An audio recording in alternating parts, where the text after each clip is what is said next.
நம்ம சேனலில் பயோகிராஃபிலாம் பார்க்குறோம். அந்த வகையில் இன்றைக்கி யாருடைய பயோகிராஃபின்ட்டு தம்ப வச்சு கெஸ் பண்ணியிருப்பீங்க. ஆமாங்க, காமெடி ஆக்டர் சோபனா அவர்களை பற்றி தான் எல்லாரும் இந்த வீடியோவில் பார்க்க போகிறோம். இவங்களை பற்றி பார்க்குறதுக்கு முன்னாடி இது வரைக்கும் யாரெல்லாம் நம்ம சினி சமூகம் சேனலை சப்ஸ்கிரைப் பண்ணலையோ அவங்க எல்லாரும் மறக்காமல் சப்ஸ்கிரைப் பண்ணிடுங்க. கூடவே பக்கத்தில் இருக்க பெல் ஐக்கனையும் ப்ரெஸ் பண்ணிடுங்க.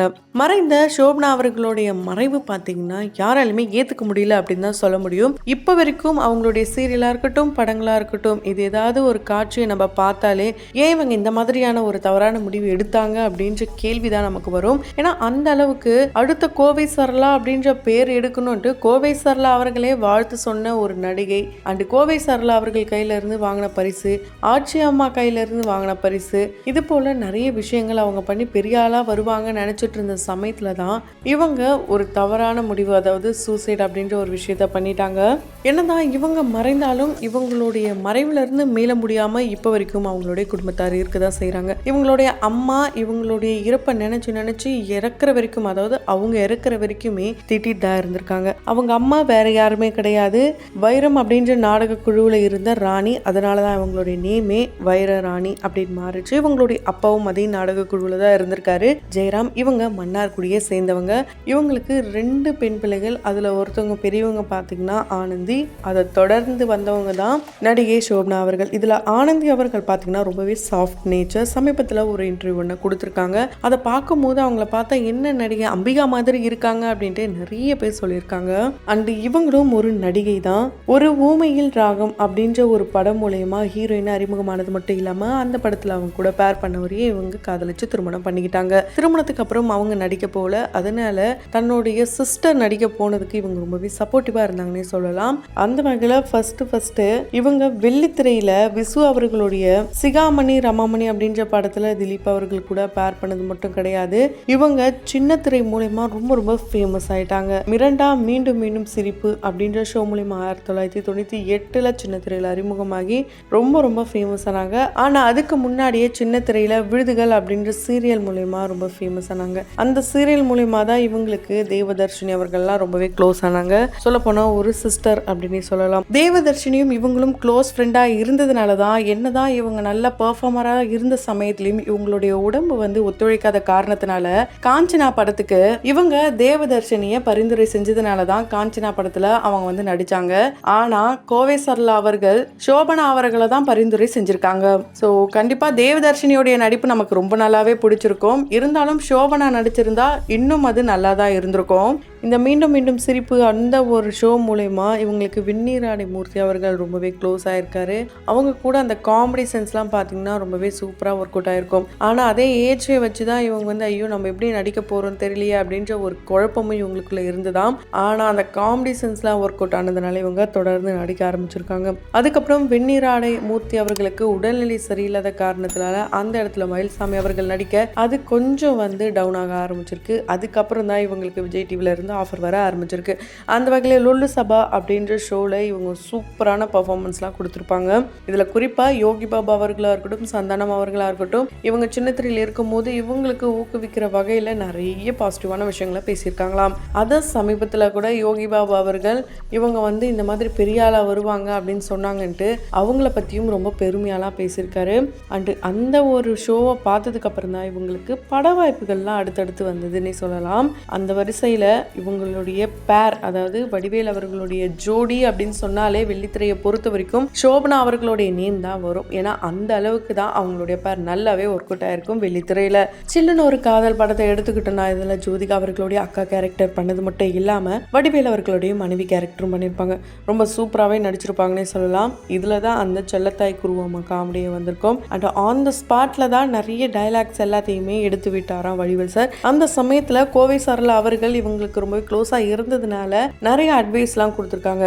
சார் காம்படிஷன்ஸ் ரொம்ப அதிகமாக இருக்கும், நீ ரொம்ப பயப்படாத, அவர் ஆன் த ஸ்பாட்டில் என்ன டைலாக் சொல்கிறாரோ அதுக்கு ஆப்போசிட்டாகவே நீ கவுண்டர் கொடுக்க ஆரம்பிச்சுட்டு வச்சுக்க, உன்னை தட்டிட்டு போக யாருமே இருக்க முடியாது, அதனால் நீ நல்லா பண்ணு, நீ அடுத்த ஒரு கோவை சரளாவாக வரணும் அப்படின்ட்டு அவங்க விஷ் பண்ணியிருக்காங்க.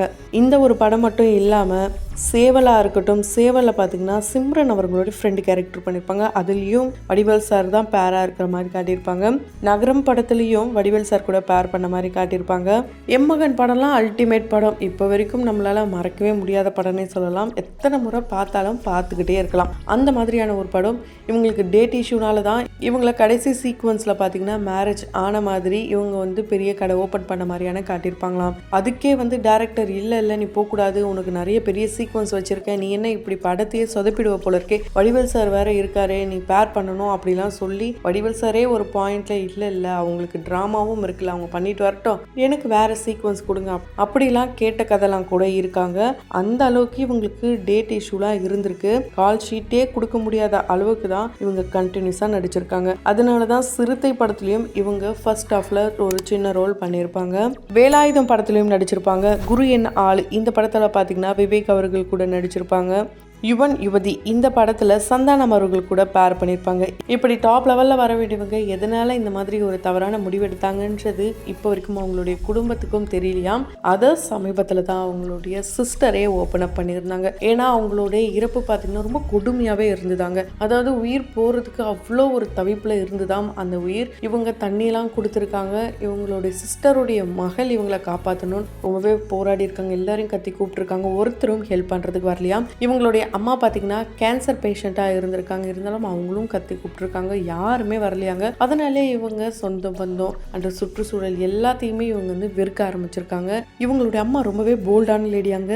அவங்களுடைய மரணத்தை நேரில் பார்த்தது மட்டும் இல்லாமல் அவங்களுடைய ஆத்மா அங்கே தான் சுற்றிட்டு இருக்குன்ட்டு எல்லாரும் கதை கட்ட ஆரம்பிச்சிருக்காங்க. இருந்தாலும் இவங்க அதையும் வந்து ஏற்றுக்கிட்டாங்களாம். என்னுடைய மகள் அப்போ என் கூட தான் இருக்கா அப்படின்னு சொன்னது மட்டும் இல்லாமல் அவங்கள திட்டிக்கிட்டே இருப்பாங்களா டெய்லியும் எங்கேயாவது பார்த்து, ஏன் இந்த மாதிரி முடிவெடுத்த, உன்னால பாரு என்னால் வெளியவே போக முடியல, எல்லாரும் காரணம் கேட்குறாங்க, நீ ஏன் இப்படி பண்ண ஏன் பண்ணு திட்டிக்கிட்டே இருப்பாங்களாம். இவங்களுடைய அம்மாவும் ஒரு 5 வருஷத்துக்கு முன்னாடி காலமாயிட்டாங்களாம். ஆனா இறக்கிறதுக்கு முன்னாடி கிட்டத்தட்ட சோபனா அவர்கள் இறந்ததுக்கு அப்புறம் 10 வருஷமா ஒரு ஹவுஸ் அரெஸ்ட்ல தான் இருந்திருக்காங்க இவங்களுடைய அம்மா. சோபனா அவர்கள் என்னதான் வெள்ளித்திரையில கலக்கிட்டு வந்தாலும் இவங்க குடும்பத்தையும் ரொம்ப நல்லாவே பார்த்துட்டு வந்திருக்காங்க. ஃபினான்ஷியலா ரொம்ப சப்போர்ட்டிவா இருந்திருக்காங்க. கல்யாணம் பண்ணி குழந்தை குட்டின்ட்டு செட்டில் ஆகணும் அப்படின்ற ஒரு ஆசையில இருந்தவங்க இவங்களுக்கு முருகர் பக்தி ரொம்ப அதிகமாங்க. அதனால விரதம்லாம் நிறைய இருந்திருக்காங்க. அது மூலமா அல்சர் வந்திருக்கு, சிக்கன் குனியா வந்திருக்கு, மூட்டு வலி வந்திருக்கு. இதனால இவங்களுக்கு உயிர் போற மாதிரி வலிகளும் வந்திருக்கு. அதுல இருந்து மீள முடியாம ஸ்டொமக்ல பாத்தீங்கன்னா அதாவது சுருக்கமே ஏற்பட்டிருக்கு. அதனால ஒண்ணுமே சாப்பிட முடியாத சூழ்நிலும் ஏற்பட்டிருக்கு. ஸோ இதனால இந்த வலி தாங்க முடியாம இருந்தாங்கன்னு ஒரு பக்கம் சொன்னாலும் இன்னொரு பக்கம் வடிவேல் சார் கூட இவங்க பேர் பண்ணதை வச்சு தவறாலாம் பேசப்பட்டதாம். அதனால அந்த குடும்பமே வந்து மனசு ரொம்பவே நொந்து போயிட்டாங்களாம். ஒரு பாயிண்ட்ல அந்த மாதிரி எழுதுறதுனால என் பொண்ணு அந்த மாதிரி கிடையாது, என் சிஸ்டர் அந்த மாதிரி இல்லைன்ட்டு இவங்களே மனசை வந்து தேத்திக்கிட்டாங்களாம். இவங்களுடைய பெர்ஃபார்மன்ஸை பார்த்துட்டு ரஜினி சாரும் கமல் சாரும் இவங்க கூட நின்று ஃபோட்டோலாம் கூட எடுத்திருக்காங்களாம். இவங்க நிறைய ஸ்டேஜ் பிளேலாம் அப்போ பண்ணியிருக்காங்க.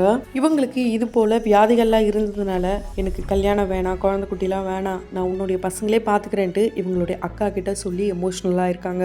இருந்தாலும் இவங்களுடைய அக்கா எப்படியாவது இவளுக்கு ஒரு கல்யாணத்தை பண்ணி இவளுக்கும் ஒரு குடும்பத்தை வந்து நம்ம ரெடி பண்ணி விடணும் அப்படின்ற ஒரு ஆசையோடலாம் இருந்திருக்காங்க. இறக்கிறதுக்கு முன்னாடி வரைக்கும் ஃபோன்லாம் ட்ரை பண்ணியிருக்காங்க. என்ன இவ எடுக்கவே மாட்டேறா, நம்ம நேரடியாக போய் பார்க்கலாம் அப்படின்னு சொல்லி வீட்டுக்கு வர சமயத்தில் தான் இவங்களை இந்த மாதிரி ஒரு நிலையில பார்த்துருக்காங்க. ஸோ இப்போ வரைக்கும் அவங்க இருந்து இத்தனை வருஷம் ஆயிடுச்சு. இருந்தாலும் அந்த மனவேதனை இவங்க மடியில தான் அந்த உயிரே போயிடுச்சாம். அதுலேருந்து மீளவே முடியலையாங்க. அவங்களுடைய மகள் வந்து ஒரு பைத்தியம் பிடிச்ச மாதிரி ஆயிட்டாங்களாம். அதுக்கே அவங்க ஒரு வருஷமா கோயில் கோலம் ஹாஸ்பிட்டல் இப்படி அப்படின்னு அலைஞ்சாங்களாம். ஸோ இவங்களுடைய ஒரே ஒருத்தவங்களுடைய மரணம் பார்த்தீங்கன்னா பல பேருடைய அந்த மன நிம்மதியே போயிடுச்சு. அண்ட் நிறைய ஆர்டிஸ்டும் வந்து இவங்க ஏன் இந்த மாதிரி முடிவெடுத்தாங்க, இவங்க எப்படி மிளிர வேண்டிய ஆளு தெரியுமா அப்படின்ட்டு ஒரு கேள்விக்குறி இப்போ வரைக்கும் இருக்கு. இவங்க 2011 ஜனவரி 12 காலமாயிட்டாங்க.